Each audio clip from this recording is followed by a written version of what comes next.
Bonjour. Aujourd'hui, on va rester dans la réalité matérielle. Je vais vous présenter quelques petits points, des différences que je vois entre la culture roumaine et la culture française et comment j'intégrais les plus dans mon identité, vu que ça fait plus de 15 ans que je suis en France et que des événements récents ont fait que je me rende compte du progrès que j'ai fait dans ces 15 ans. J'ai commencé un travail dans une société qui est née en Roumanie, mais qui a le siège aux États-Unis. Le travail, c'est pour le bureau de Paris. Mais comme j'ai des contacts avec dans ma langue d'origine, avec des Roumains, ces différences, ces subtilités, c'est des cultures qui se rassemblent, mais il y a des subtilités, surtout dans l'environnement de travail, que j'ai remarqué tout de suite. Je vais parler d'abord de la communication, la façon dont on communique. Le roumain a un style très direct, une franchise qui des fois est un peu trop tranchante et brutale. Je me rappelle que dans mon premier boulot, quand je suis arrivée en France, mon responsable m'a dit « il faudrait arrondir un peu les coins ». Donc ça c'est le moins, on peut être un peu trop direct, trop brutal. Et donc j'ai appris à ramener la souplesse, mettre une couche de souplesse. J'ai découvert un peu la diplomatie française. La diplomatie qui est une forme de, on va dire, fausse politesse, qui est nécessaire pour faire passer des messages. C'est une forme aussi de souplesse, de savoir s'adresser à un public divers, des groupes différents, pour toucher ces personnes. C'est aussi un peu de chaleur.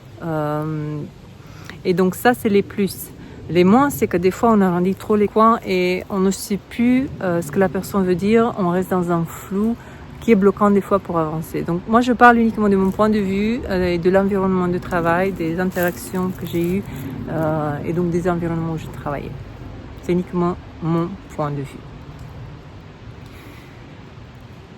Deuxième, c'est le rapport au travail. Le français a un rapport plus détendu au travail, plus léger.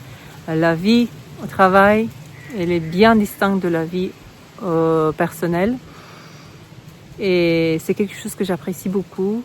En Roumanie, moi, je n'avais jamais pris plus de 10 jours de congé d'affilée. C'était le maximum que j'ai pu prendre.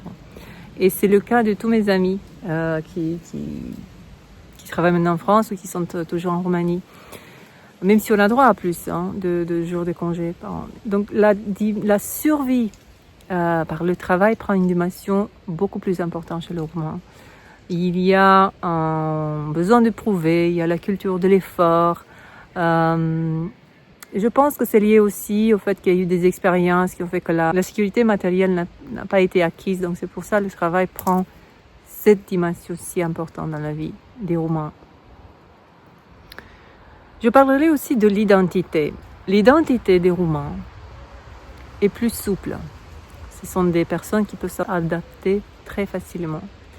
L'identité est plus souple. Historiquement et culturellement, c'est un pays qui a été traversé par plusieurs dominations étrangères.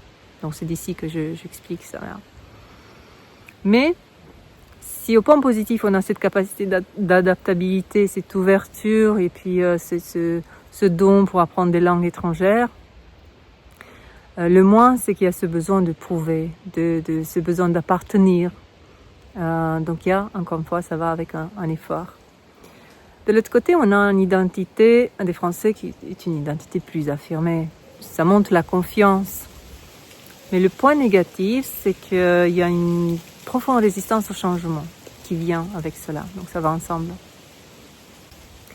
Et donc aujourd'hui, je vois le progrès que j'ai fait. Je sais à quel point je suis privilégiée de pouvoir prendre ce qu'il y a de bon dans l'autre culture.